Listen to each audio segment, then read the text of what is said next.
Bienvenue à vous, content de oui, 39e du nom, content de vous retrouver. 39e funeste Fred et d'entrée, je le dis, un numéro aujourd'hui au contenu franchement pour les grands, un contenu franchement adulte. Vous voici avertis, prévenus. Et je me disais, bon, nous ne sommes pas monétisés, il est vrai, sincèrement, je n'y ai jamais sérieusement songé, réfléchi, ceci dit, si vous aimez, rien ne vous empêche de vous abonner, de mettre un like, un petit pouce favorable. C'est une idée, comme ce serait une idée, oui, juste une idée, de faire croître, ne serait-ce qu'un tout petit peu, un tout petit peu, notre semblant de communauté. Serait-ce présomptueux de parler, d'environ un petit millier d'abonnés, ou de quelque chose d'approchant? D'approchant, comme dirait le poète, je ne sais trop. C'est que je songe des fois à Bertolt Brecht. Oui, Bertolt, le célèbre dramaturge Brecht, et il disait ça, je pense bien. À mon avis, c'était à l'intention, vous savez, de celles et ceux qui ne jurent que par rester dans l'ombre, en aucun cas ne faire du chiffre sous quelque forme, en aucun cas ne faire du chiffre. Et il leur disait ainsi: vous savez, moi, si j'estime personnellement que j'ai un message à faire passer, je ne vais pas dire non, hein, je dois devenir célèbre. Je ne sais pas si à proprement parler, j'ai l'ambition de devenir célèbre, et si j'ai à proprement parler un message à faire passer, mais ce que disait Brecht ne peut pas rester, ne serait-ce que d'une certaine manière, sans résonance. Non, hein, d'autant que, sans abuser, ce n'est pas évident. Du temps où j'étais présentateur radio dans un tout autre monde, ça commence à dater, ça ne me posait aucun problème quand je ne le sentais guère, d'y aller. C'était mon job, je n'avais pas à le sentir ou pas, à être chaud ou pas, j'estimais que non, je n'avais pas, mais ici, croyez-moi, c'est dans une configuration tout de même assez différente, et sans abuser, il en faut une sacrée de motivation, des fois, pour venir poster un numéro comme celui-ci de notre émission, et oui, en sachant que on va poster une fois encore, on va poster des textes qui, donneront, à mon avis, l'impression, sur le plan des résonances encore, de ne pas trop ressentir, dans mon très mauvais allemand, de ce qui est dans le ton de la Weltanschauung youtubesque, à mon avis, pas trop.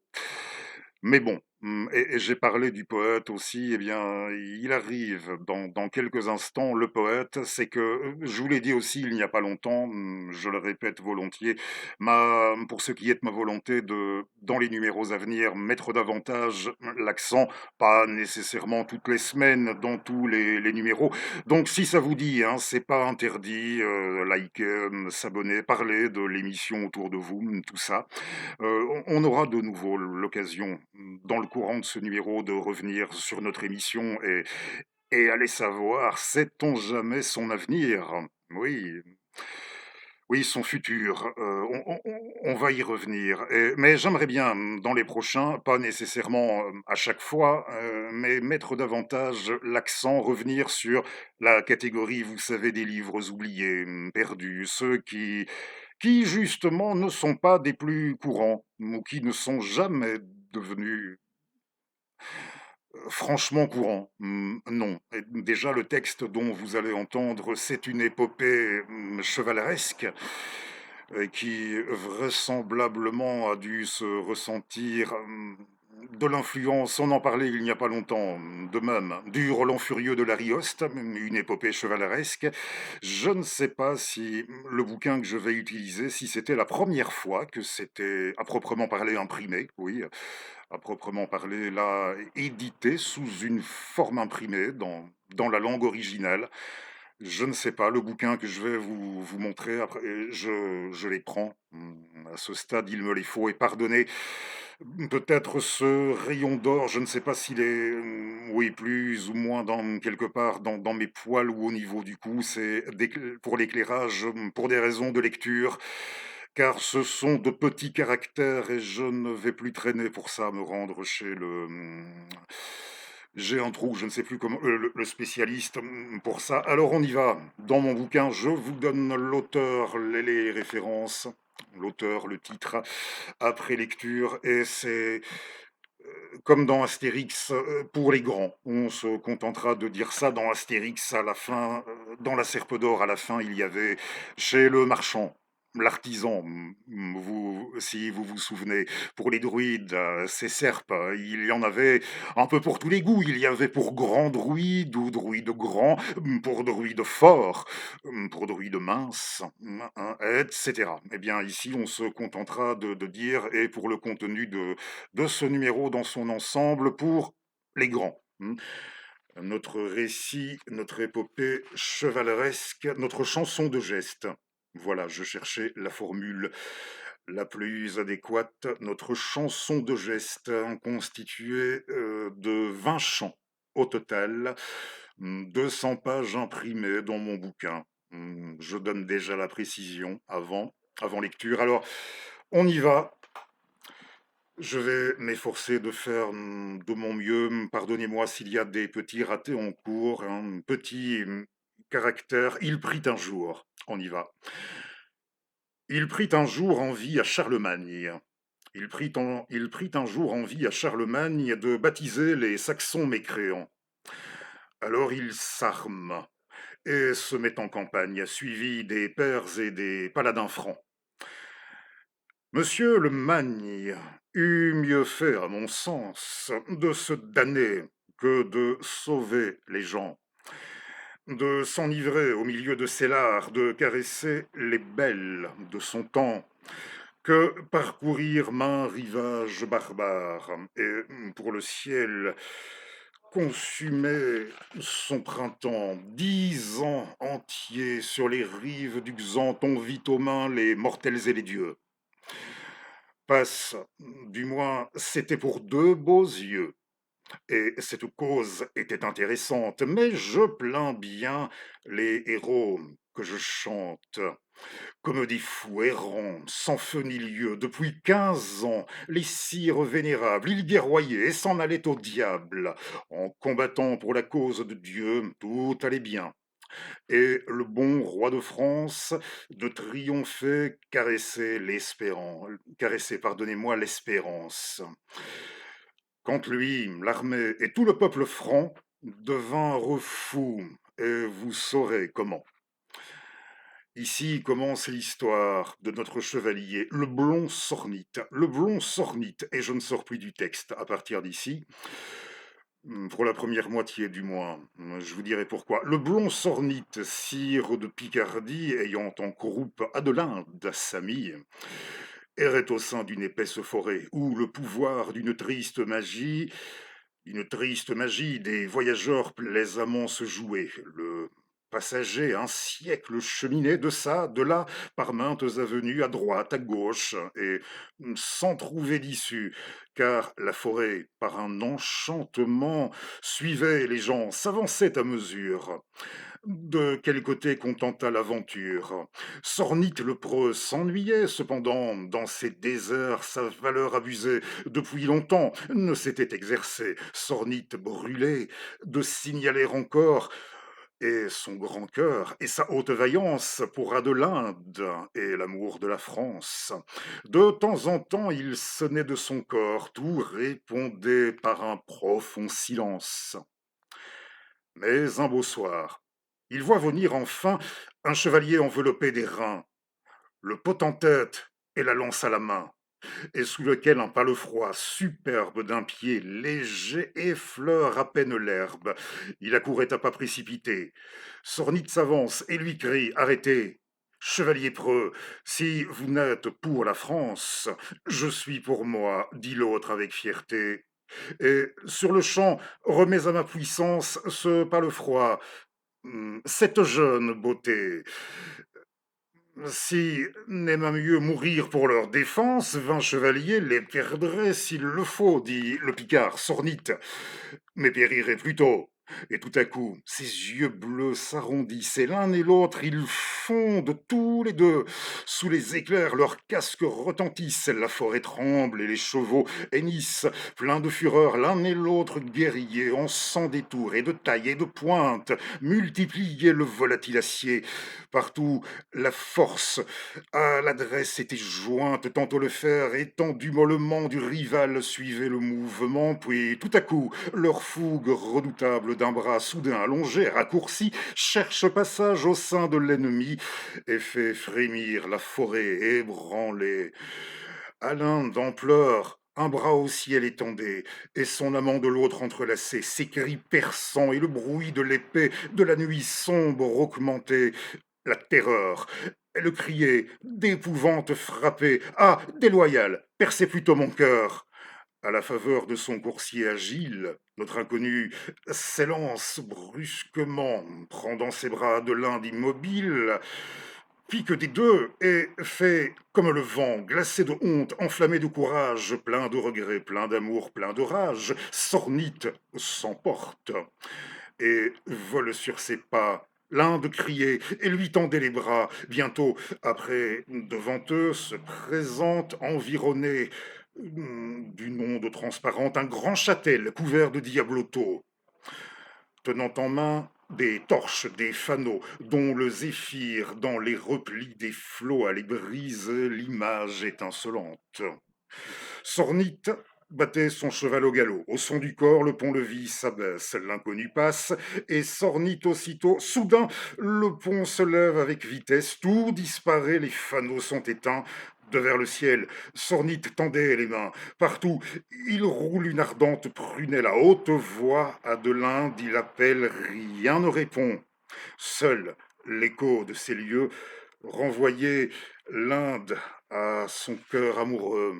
À la douleur succède la furie, la lance au poing, il saute de cheval. J'aurai madame, ou j'y perdrai la vie. La porte était d'un acier infernal. Sa lance en feu contre elle se partage. Plus furieux de se voir désarmé, en cris confus, il exhale sa rage, quand tout à coup, il se trouve enfermé. Le cœur humain est né pour la faiblesse. Et l'héroïsme est un joug qui l'oppresse. Le chevalier commença par jurer, par braver tout et finit par pleurer.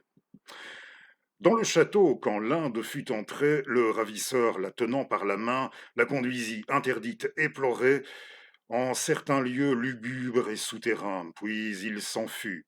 Il paraît à sa place un gros ermite enflammé par la grâce. À la lueur d'un lustre de cristal, ses yeux brillaient d'un éclat infernal. Le moine en rute, dans sa rage cynique, sur ses appâts porte une main lubrique. D'un bras nerveux à terre, il vous l'étend, et l'un d'ampleur criait Mon révérend. Ce fut en vain. D'une moustache rude, il va pressant sa bouche qu'il l'élude et sa main dure en ses fougueux transports de ce beau sein meurtrissait les trésors. L'Inde mourait de plaisir et de rage, le maudissait en tortillant du cul et quelquefois oubliait sa vertu. Oui, je sais, ici, ça devient un peu... Oui, un peu, mais allez, on continue, on va voir, on continue un peu quand même. Oh, qu'il est doux, dans le feu du bel âge, pour un tendron à son penchant livré, de recevoir sur ses lèvres brûlantes mille baisers d'un amant adoré, de le presser en des mains caressantes, de se livrer et se laisser charmer, mais qu'il est triste, hélas, de se confondre avec quelqu'un qu'on ne saurait aimer, de se sentir à regret enflammé et malgré soi brûlé, et lui répondre. Linde pleurait dans les bras du vilain. Après qu'il eut sa luxure assouvie, il l'emmena sur une tour d'airain et qui commandait à toute la prairie. Tel autrefois Saint Jean le songe creux dans son désert, rêvant l'apocalypse. était porté sur la voûte des cieux, comme Landsberg pour prédire une éclipse. Il voyait là des animaux pleins d'yeux, des chandeliers, des vents, des sauterelles, des chevaux blancs et quelques jouvencelles. L'Inde ne vit ces objets merveilleux, et seulement le déloyal ermite vous la posa brusquement de son long sur un chariot traîné par un démon qui dans les airs soudain se précipite. Adieu la belle, adieu, dit l'homme à froc. Dans un désert, prenez en patience cette aventure, et je jure, Saint-Roch, que de vos jours ne reverrez la France. Vous apprendrez le but de l'enchanteur, mais suivons l'Inde. Elle appelle mon cœur. Oui, et si le cœur vous en dit, vous irez lire la suite, vous saurez ce qu'il advient de nos deux héros et des autres héros, car il y en a, oui, c'est une chanson de geste, je vous disais, ça s'inspire du modèle dont le parangon pourrait être l'Arioste, le Roland furieux. Et c'est de qui? Eh bien, oui, c'est de Saint-Just. Il avait 22 ans en 1789 quand il a écrit ce livre et qui n'a pas été autorisé, allez savoir pourquoi, à la publication. Et, oui, en guise de bravade, il s'est bien amusé sur le coup. Il a fait mettre le cachet sur son texte. Il a fait mettre le cachet de l'éditeur des Presses du Vatican. Oui, Louis-Antoine Saint-Just, le révolutionnaire français, et son organ. Oui, il avait appelé ça comme ça. Son organ, son épopée de 1789, et après il a écrit encore une pièce avec Harlequin Diogène, oui. Harlequin Diogène, et puis il a commencé de plus en plus, il a délaissé le théâtre, la fiction, de plus en plus, c'était en guise de cheval pour lui la politique, hein, et vous connaissez son parcours, je pense, ce n'est pas au cœur, là, ce n'est pas au cœur de ce numéro, mais vous trouverez son organ, vous le trouverez dans les œuvres complètes 2014, Folio, en édition Folio. Oui, il y a un peu plus d'une décade était sorti ce organ. Ces œuvres, pardonnez-moi, moi, il fait un peu chaud, hein. On essaie quand même d'aller jusqu'au bout. Était sorti ce volume des œuvres complètes de Louis-Antoine. Ce n'est pas la première fois que vous le voyez apparaître, mais bon.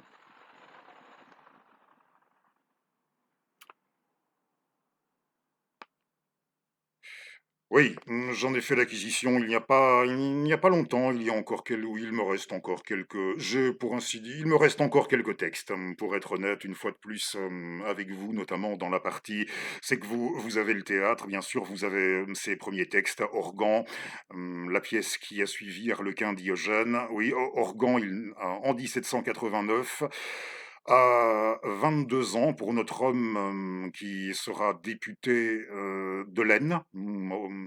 Oui, de l'Aisne, du côté de la Picardie, mais il avait, oui, en fait, que je ne dise pas oui, oui, c'est ça, c'est ça, du côté de la Picardie, mais il était originaire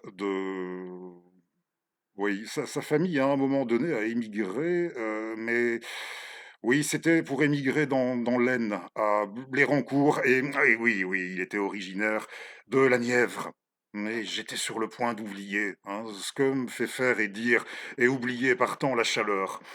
Louis-Antoine Saint-Just, vous trouvez dans le folio Organ, l'épopée, la pièce, et puis il se mettra à rédiger son esprit des révolutions, bien sûr, et tous les textes de la carrière politique de Saint-Just, sous la Révolution française, jusqu'à sa mort à 27 ans, il avait 27 ans, oui, en 1794, au Neuf Thermidor, et il n'était pas le seul, et au Neuf Thermidor à prendre congé de nous.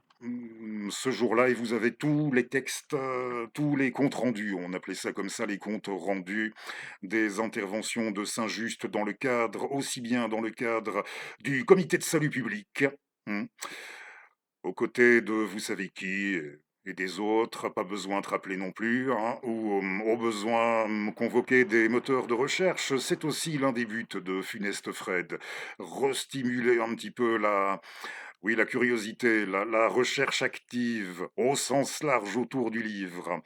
J'en étais où là? Oui, aussi bien les textes des rapports, les comptes rendus pour le comité de salut public et également tout ce qui a tourné autour de l'armée du Rhin.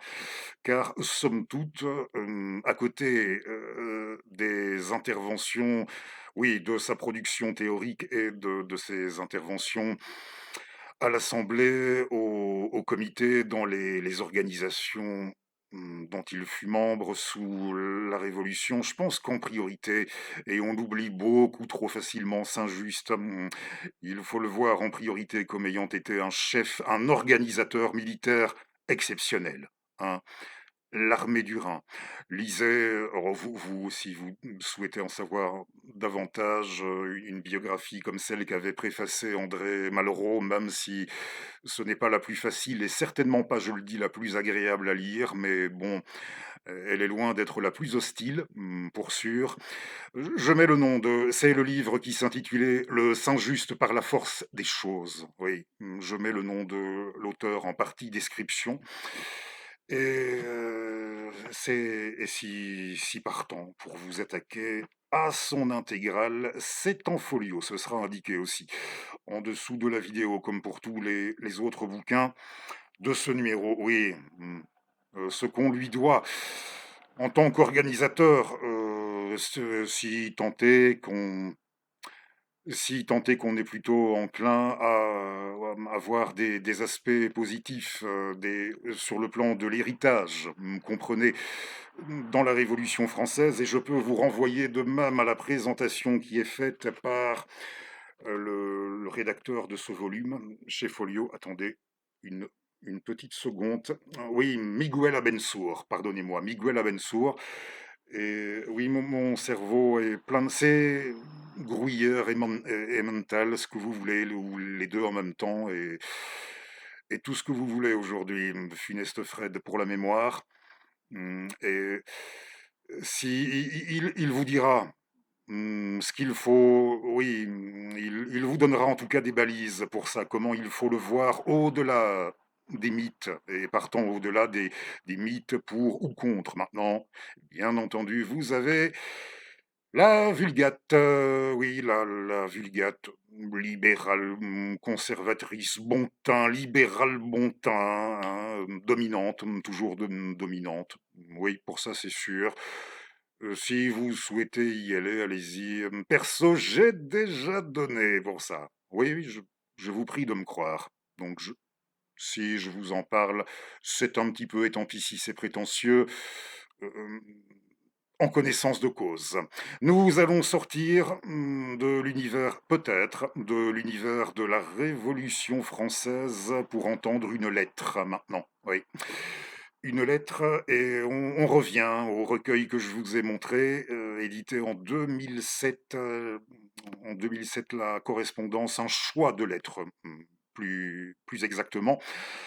Une correspondance choisie, un choix de lettres de Dominique de Roux, encore lui, Dominique de Roux, et j'ai réfléchi un petit moment, je la mets pas dans FF, et puis j'ai décidé de passer outre à toute prévention. Si la chaîne saute, elle saute, tant pis, je vous ai averti également pour ce qui est du caractère adulte, ou franc, comme disait l'autre il y a quelques instants, franc adulte. Oui, petite parenthèse, quand je parlais de la perception de la Révolution française, c'est que je suis passé par là, je me souviens. Je devais avoir l'âge qu'avait quelque chose comme l'âge qu'avait Saint-Just au moment d'écrire l'Organ. Le premier article que je me souviens avoir écrit, où il était question, où ça se voulait, hein, de traiter de la Révolution française, il n'était pas très bon, pour la résonance. Oui, c'était franchement De cette obédience-là, je dirais carrément de cette obédience, mais en moi, j'avais déjà une fascination plus ou moins secrète pour les figures de Saint-Just et Robespierre. Et figurez-vous que la fois suivante où j'ai écrit sur la Révolution française, là, c'était la reproduction de cet entretien que j'avais eu avec mon ancien prof d'histoire de l'école, oui, ça s'appelait l'école normale, mais c'était pas normal sup, hein, comme vous entendez chez nos amis français. Non, c'était pas ça, l'école pour faire des profs. Et j'avais été tout de même assez frappé. On ne peut pas dire que mon prof, bon, allons droit au but, il était plutôt, lui, franchement, chrétien et même catholique, bien conservateur. Et c'était l'interview la plus favorable dans l'ensemble à la Révolution française que j'avais entendue jusque-là. Hmm. Donc, refermons la parenthèse. Je n'aime pas, en effet, faire de la discrimination par catégorie, hein.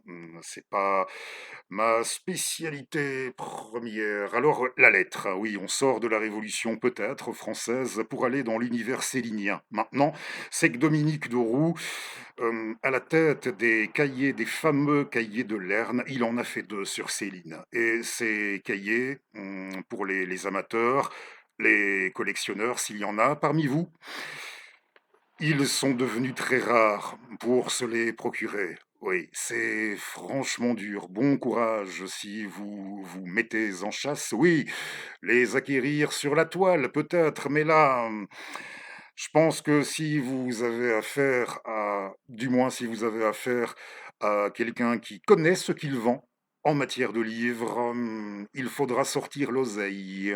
Hmm. Je ne dis que ça. Oui, si vous avez affaire à des gens qui, pour les bouquins, qui savent ce qu'ils vendent. Et les 2 Céline, les 2 cahiers de Lerne de Louis Ferdinand, et c'est une lettre qui est rédigée au moment de la préparation de ces 2 cahiers. Il s'active comme un diable, comme tous les diables, dans tous les sens. Notre auteur, Dominique, il écrit à différentes personnalités, dont celles, bien entendu, qui apportèrent leur contribution à ce qui n'est franchement pas le plus à négliger en termes de sources autour pardon, de Céline. Je vous lis cette lettre qui est adressée à monsieur Michel Beaujour, et nous sommes le 20 octobre 1962. Je vais m'efforcer de parler un peu, j'aime bien, hein, oui, si c'est présomptueux là encore, mais j'aime bien essayer de me mettre le plus, entre guillemets, «à la place», et même si elles ne sont pas légion, les interviews de lui, hein, il y en a une très belle de 74, de 74 sur YouTube. Dans ces eaux-là, oui, 74. Je vais essayer de parler un peu à sa manière. Je vais pas dire comme lui, mais un peu à sa manière. Et c'est un type d'élocution que nous avons assez, il va sans dire perdu depuis, difficile à reproduire. Je fais de mon mieux. Mon cher Michel, ta lettre et celle de Borges, oui, l'auteur, l'écrivain Borges, ta lettre et celle de Borges sont arrivées ensemble. Je te joins la photocopie. Il y voit donc un peu, puisqu'on m'a confirmé que c'était bien son écriture. J'ai vu l'imprimeur. Il aura la copie mardi. Grande semaine, harassante. J'ai couru, travaillé, comme jamais, arraché de haute lutte, dormant à moitié. Voici pourquoi. Après avoir retrouvé l'ami de Céline en Angleterre, j'ai retrouvé Monsieur Brochard, l'ami breton de l'époque de la première femme, Édith Follet, et d'Elizabeth Craig. 1000 précisions qu'Édith Follet couchait avec son père et se faisait baiser par Brochard devant Céline, qui aimait bien prêter ses femmes. Aussi Elizabeth Craig devant laquelle, également baisée par autrui, nu, il écrivait le voyage dans un état de transe. Brochard doit écrire cela. Visite plutôt décevante d'Evelyne Paulet, qui débarque de Bruxelles avec une pile de lettres et ses souvenirs. Elle fut la maîtresse de Céline à Anvers. Céline disait: «Une ville pour moi est une femme». Étreinte rapide dans les hôtels du bord de l'Escaut, détail croustillant, il faisait vite et une fois lavé interdisait qu'on lui parle amour. Evelyne, 55 ans, belle encore, haute stature flamande, blonds yeux bleus, de beaux restes, pleure sur son amant. J'ai recueilli ses propos pour notre livre blanc. Demain, je vois le docteur Jacot du dispensaire et un dernier ami de Saint-Malo, monsieur Laporte, qui me hurle au téléphone. Venez, je vous parlerai de cet homme pour qui j'ai de la haine. Un salaud. Le docteur Camus me dit Céline n'a jamais été trépanée. Il disait d'ailleurs mentir, c'est l'imagination. Hmm, mentir, c'est l'imagination. Je poursuis mes recherches dans ce sens. Enfin, j'ai retrouvé la fameuse seconde partie de Guignol's Bend. Les vols de 1945 réapparaissent. Amitié. Dominique Deroux, 1962. Alors, toujours à l'adresse des amateurs ou le cas échéant des collectionneurs. Si vous vous mettez en chasse, vous, avec un peu de chance, vous pouvez tomber sur son livre La mort de A. Dominique Deroux. Son premier livre entier, oui, entier, écrit rien qu'avec lui, par lui, La mort de Louis-Ferdinand Céline, chez Christian Bourgois, éditeur. Oui, la couverture particulièrement minimaliste, l'esthétique plutôt minimaliste. Je vous lis un petit fragment, il le faut. Hein, je vous ai dit que ce n'était pas, si pas un écrivain pour écrivain, un auteur qu'il faut prendre, oui, il faut y mettre du temps, quelques patience. Peut-être que ça aidera si je vous donne ce trait, ce- oui, là encore c'est du lourd, mais ce très joli fragment. Mille oiseaux décrivaient leurs orbes autour du griffon qui s'efforçait de gravir le plus haut sommet de l'île. Et pourtant il descendait, malgré son obsession. Le souterrain s'aménageait. Tête, poitrine, ventre, Céline s'emplissait de terre. Cerisiers morts, tous n'en avaient pas leur part. Monterions-nous la garde devant le gîte? Nous le savons, le ver, Céline, il s'en foutait. Les déchets de la mort lui rendaient la vie. Assaut total. Au long de la Sente, attaqué par la maladie, jusqu'à la chute de Meudon en ce juillet torride, au-dessus de l'anamorphose des hommes, Louis Ferdinand Céline avait été un vivant, un éveillé, un homme du matin, calme, trop rare. Un homme du matin, calme, trop rare.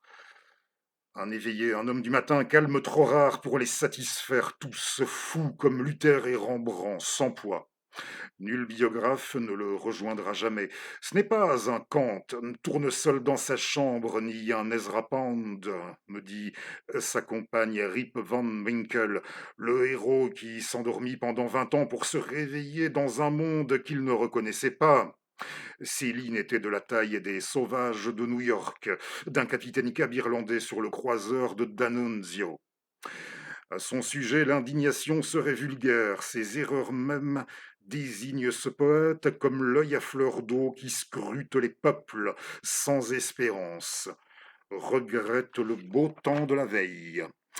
Oui, dans Dominique Leroux, la mort de Louis-Ferdinand Céline, et je rappelle, mais, court, mais fort de café.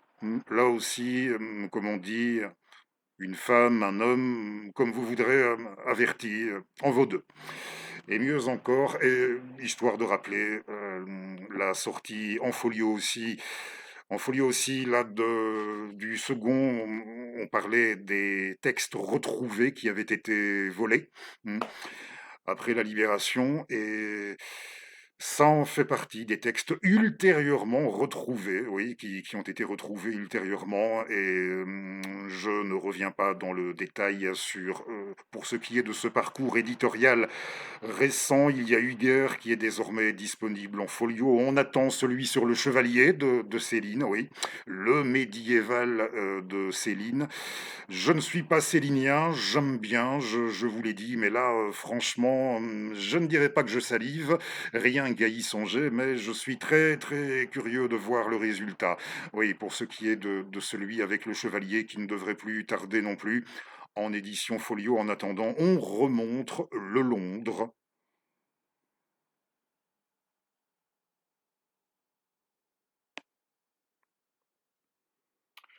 Londres, oui, j'ai tendance à me répéter pour la gestuelle, pas très inspiré, rien de bien innovant pour sûr.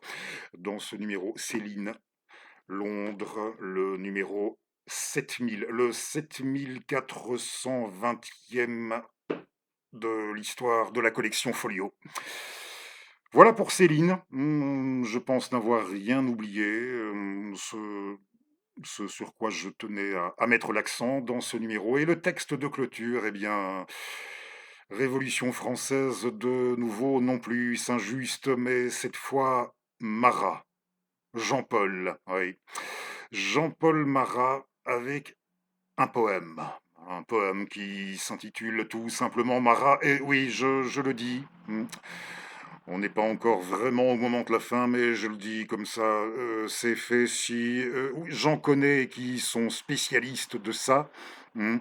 Ça n'arrive pas à chaque numéro, mais j'en connais qui sont spécialistes et très forts aussi pour venir me faire des propositions plusieurs fois d'affilée comme ça, auxquelles je réponds encore bien, je prends encore bien la peine de répondre favorablement et ça reste toujours sans suite. Alors maintenant, franchement, pardon, mais à ce stade, dégagez et surtout, ne venez plus écrire des choses du genre comment c'est possible d'écrire des poésies sur un mec comme ça, hein. Je renvoie à ce que je disais sur la Révolution française tout à l'heure.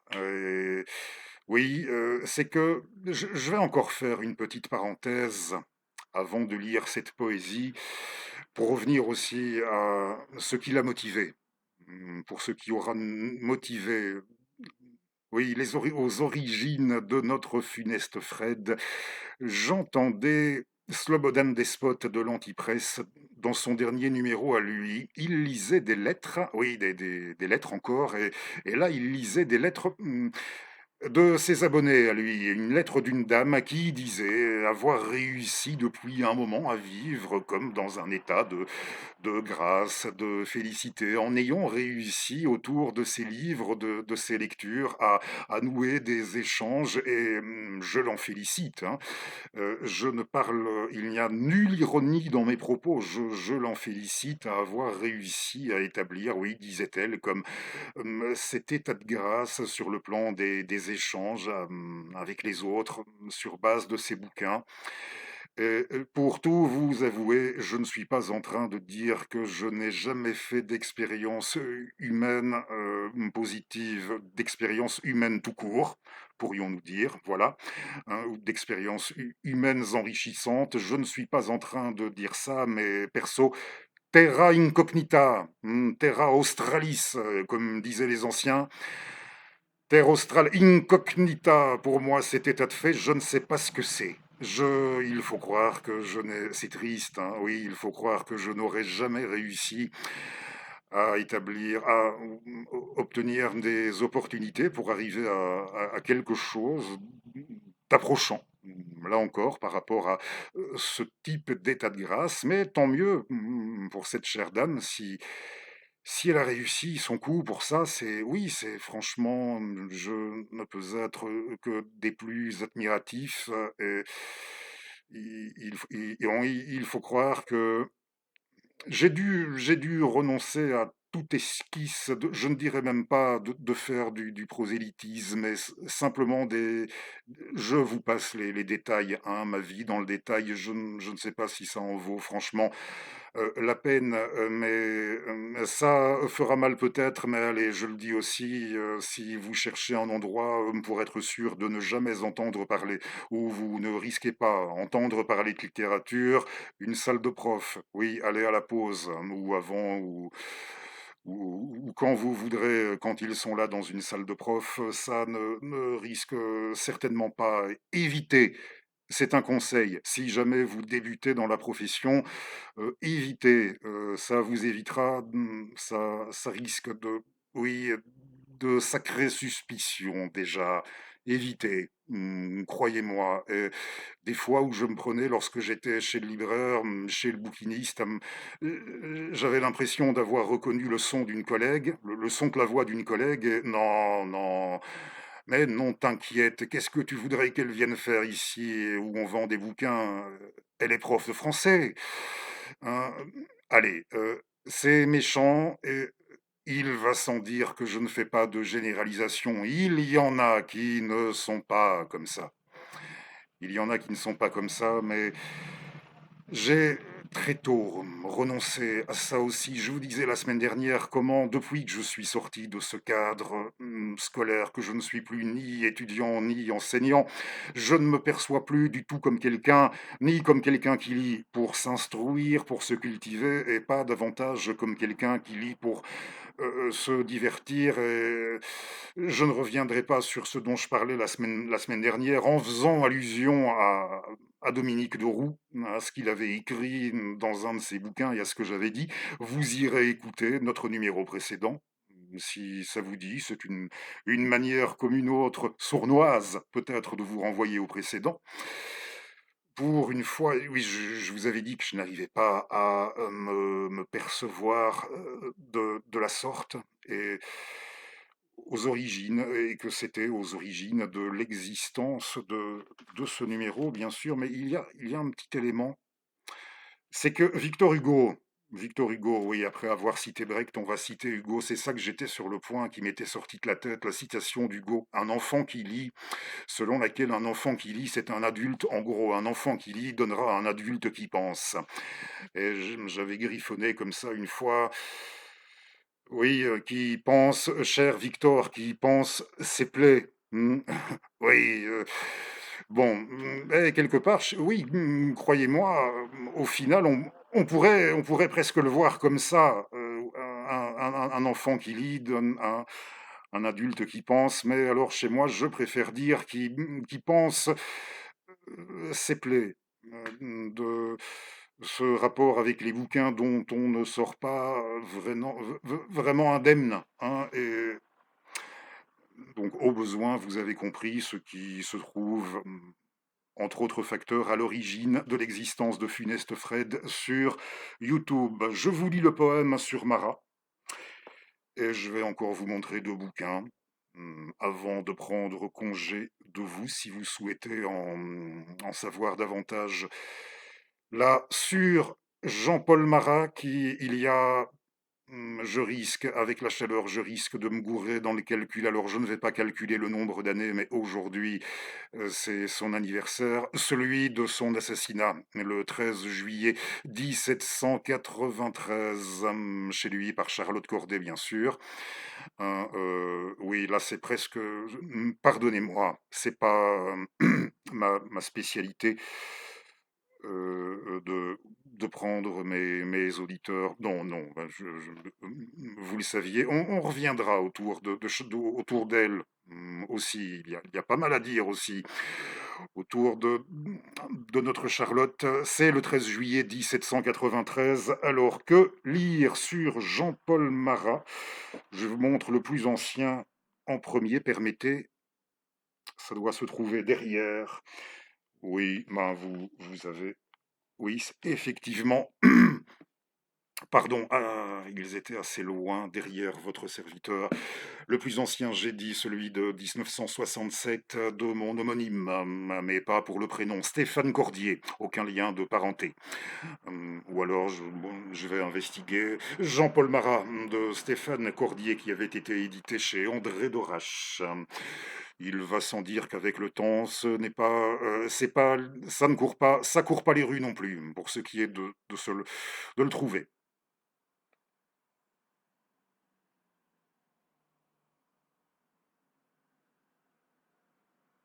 Et au passage, on aura revu le chef-d'œuvre de David, avec un portrait de Marat, l'année de son assassinat en 1793 en couverture, le Jean Massin de 1988 chez Alinéa.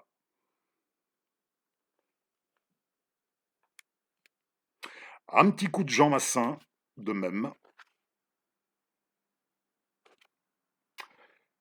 Le regretter, lui aussi, le regretter lui aussi de, tout comme notre Stéphane, comme mon homonyme, Jean Massin. On avait perdu, là encore, un grand historien, hem, entre guillemets entre guillemets «iconoclaste» de la Révolution française, et vous l'avez déjà vu souvent, et on le reverra pour la couverture. Le recueil de poésie dont s'est tiré ce texte sur Marat de Gertrude Colmar, texte écrit par elle, par Gertrude, en l'an 33 du siècle dernier. Alors, je vais chez Gertrude et je vous remercie d'ores et déjà de m'avoir suivi. Encore,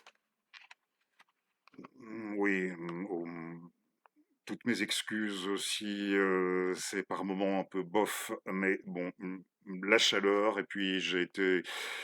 Oui, j'avais oui, je n'aime pas le dire, mais oui, plutôt la crève ces derniers jours, comme plus depuis un petit moment, mais bon, allez, on s'en balance. Marat Gertrude de Colmar. Animal.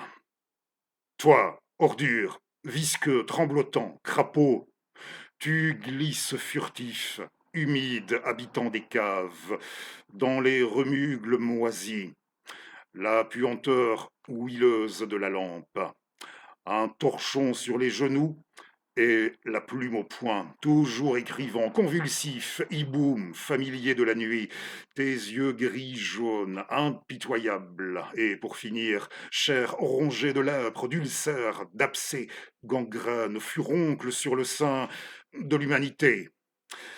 Voilà ce que tu es, poursuivi, fouetté par des sbires, tu es un chien qui rampe en mendiant auprès des portes, essoufflé, pantelant, errant et traqué, qui sent l'odeur du refuge de la caverne chaude, un fouillard avalant prestement, toujours aux aguets, la maigre bouchée qu'on lui tend. Le crouton sec, qui, chassé du coussin d'une pauvresse tout à coup bondit, menacé dans la ruelle sombre. Et débusqué, tourné vers ses poursuivants, oppose aux cieux sa face de tourment. Cette tête de crapaud, embellie par la pierre précieuse, d'où tombe une pluie d'étoiles rouges, qui presse en tremblant ses maigres bras nus, autour des puissants piliers de la maison du faux Dieu qui s'affaisse en mourant et fait craquer, voler en éclats et s'effondrer la voûte sur toutes les frivolités. Vous êtes capable, vous aussi, de cela? Oh non, vous ne l'êtes pas. Oh non, vous ne l'êtes pas. Pas de vous consumer, d'être votre propre assassin. Ayez de l'argent et portez-en l'empreinte sur votre visage. Et si autrefois pauvre, vous êtes devenu riche, faisant glisser avec mépris la bague de votre doigt, sauriez-vous retourner vite à votre misère, dépenaillé, malade, et être là, debout, comme la torche de Néron, encore cri humain, tout en brûlant, encore vivant. Mais lui, il repoussa la douceur de posséder et les biens insipides, la bouche dure. Il arracha à la nuée la virginité et la foudre, et enferma son cerveau, l'affreuse plaie, dans ce diadème ébouriffé, emmêlé.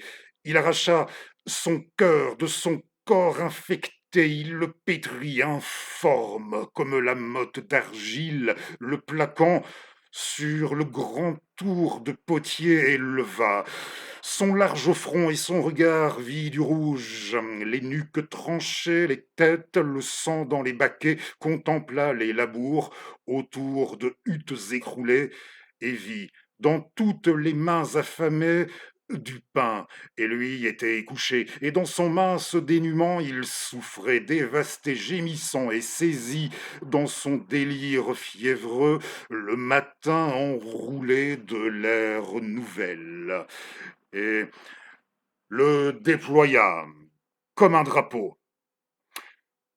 Merci à vous. À bientôt.